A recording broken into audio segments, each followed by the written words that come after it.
Un lūdzu jautājumi Vecrīgas projektētājiem, pētniekiem, procesu vērotājiem vairākās paudzēs. Lūdzu, Krastiņa kungs, lūdzu. Jautājums. Strādā? Jautājums ir vienlaikus Caunas kundzei un Zvirgzdiņa kungam. Viņi vairāk kārt uzsvēra, ka jāatjauno Rīdzene.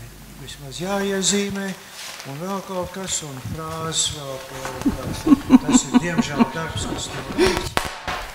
Gribētu dzirdēt nelielu komentāru, kāpēc šodien mums ir jāatjauno upe, kur pirms vairāk nekā 200 gadiem cilvēki ir likvidējuši. Kas? Jā. Kurš?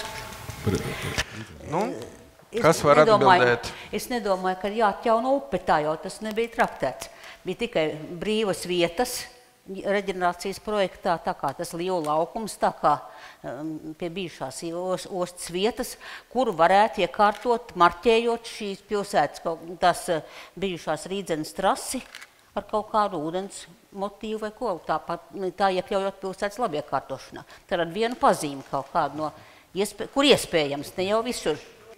Ja es pareizi sapratu, Krastiņa kungs jauta par vērtību. Kāda tur ir vērtība?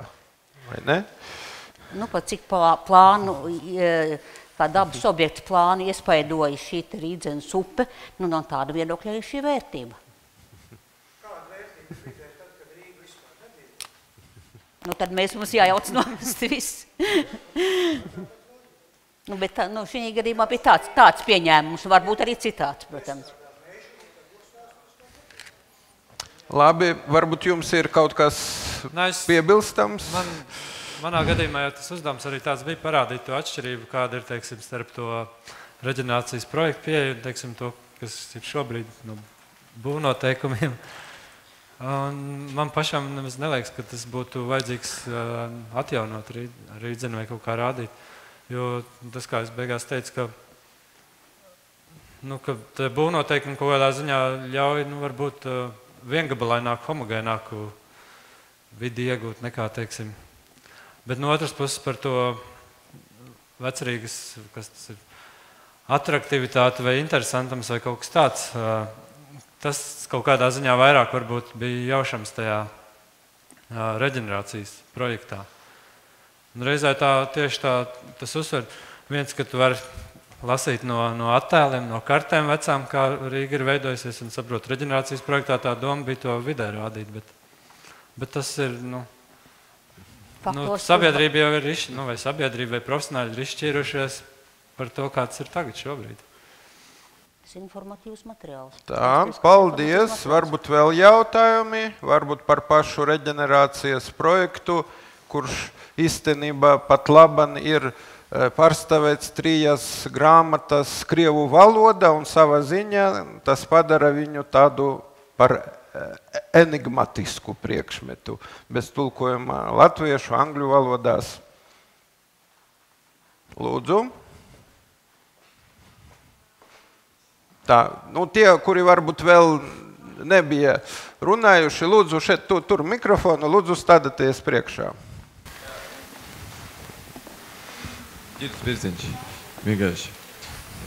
Man tas jautājums tāds ir par tām pēdējām būvniecības aktualitātēm, kuras bija, liekas, pirmajā un otrajā prezentācijā pēc pusdienu pārtraukuma. Tie komentāri bija tādi, ka tās jaunās ēkas esot pārāk masīvas, un arī tas kvartāls, kas ir tajā Vecrīgas stūrī.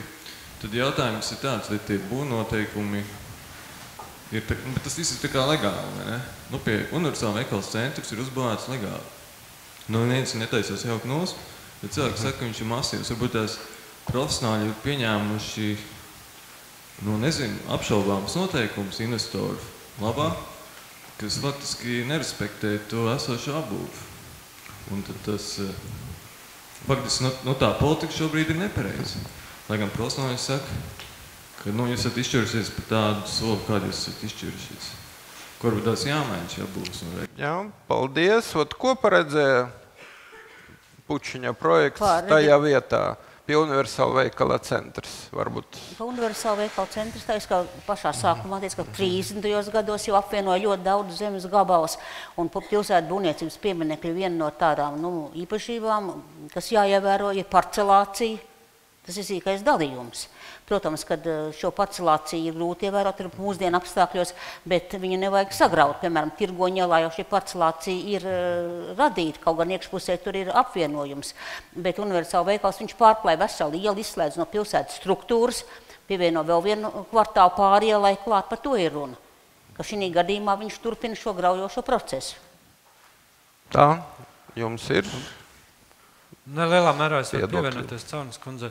Ka tā jau faktiski 19. gadsimtā jau sākās tā, teiksim, tas, ko mēs redzam ārpus, teiksim, tā ārējā josla, mēs skatāmies Aspāzijas bulvāra, kas piekļaus Aspāzijas bulvāram. Tā jau ir atšķirīga no tās Vecrīgas, kas bija, teiksim, līdz 19. gadsimtam. Šobrīd mēs kā balstamies tiem pašiem noteikumiem, bet varbūt vēl daudz, varam runāt korupcija, ne korupcija vai dažādi citi, protams, iespējas daudz augstākas ēkas būvēt un daudz blīvāk apējot droši vien vai līdz maksimumam, teiksim, tos rādītājus izspiežot. Un tie centieni, teiksim, iespiest 7 stāvu ēkas, tur, kur blakus ir 5 stāvu ēkas, tas arī ir. Tas dod citu vidas sajūtu, citu. Mērogu. Jā, paldies. Un pats pēdējais jautājums šajā sadaļā.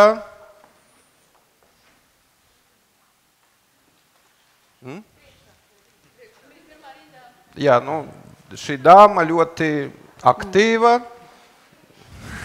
Labi, bet ļoti īsi, lūdzu. Ļoti īsi. Jā, man ir jautājums Artūram, jo pēdējā slaidā es pat nofotografēju. Jūs, cik es sapratu, jūs pats esat izstrādājis plānu, cik no Rīgas daļām, cik vispār mainījies no oriģinālas Rīgas apbūves. Un skatoties uz šo plānu, man liekas, ka gandrīz 80% apbūves tika nomainītas. Gandrīz. Man ir tāds jautājums, vispār kā jūs novērtējat, cik procentuāli ir saglabājis no tās vecas Vecrīgas apbūves un cik daudz ir saglabājis arī no vecas parcelācijas? Un vispār vai ir tāda gadījuma, ja gandrīz 80% tika iznīcināti un pārbūvēti, vai ir vērts atjaunot, jūsuprāt, to veco parcelāciju un kādas vecas ēkas? Ja, paldies par jautājumu. Tad pirmā lieta, šo plānu es neizstrādāju. Plāns ir Vecrīgas realizācijas projekts sastāvā. Tas, ko es būtībā izdarīju, es viņu tikai vizualizēju. Un būtībā pats bija, zinām, mērā pārsteigts par to, kas tur sanāca. Jo tiešām sanāk, ka lielākā daļa Vecrīgas šo pēdējo 150 gadu laikā ir vai nu zudus, vai nojaukta, vai ļoti radikāli pārbūvēta. Un pārbūvāt, ja mēs pieejam pesimists, kā skatās pesimists vai kā skatās optimists, tad es skatos, ka optimists, ka pārējā Vecrīgas daļa ir saglabājusies. Nevis no tā, kas ir daļa, kas mainīta. Ja mēs skatāmies no tās puses, vai glāze ir līdz pusē pilna, līdz pusē tukša, tad ir pietiekams daudz, kas vēl saglabājas. Vecrīgā ir no šī oriģināla. Tas, ko es daru, es strādāju pie tā, lai šo oriģinālu iespējami labi saglabātu un atjaunot iespēju robežās. Par jaunu apbūvi, tas, ka atsevišķās vietās gruntsgabalā tiek apvienot un taisīts ēkas, kas tika darīts 30 gados, jā, tie bija atsevišķi laukumi, atsevišķi kvartāli, kur to darīja. Droši vien tā vairāk nevajadzētu darīt, jo mēs runājam, ko ir balans, ko līdzsvar Vecrīgas tajā kopējā ainavā. Man personīgi liekas, ka pietiek šo lielo apjomu, lielo ēku, ka drīzāk būtu vairāk jāstrādā pie tā, lai būtu vairāk šo mazo ēku, mazo funkciju, ka nebūtu investors 140 laikam, cik manī, kad bija iekšā, kas vienkārši pa lielu Vecrīgai.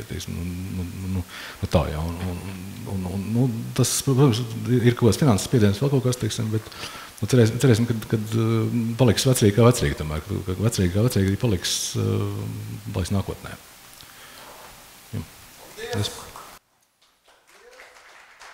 Tātad tagad ir kafijas pauze, īstenībā pēdējā kafijas pauze, pēc tam būs jau tā kā vīna glāze, bankets. Un pēc 10 minūtēm, 15 pāri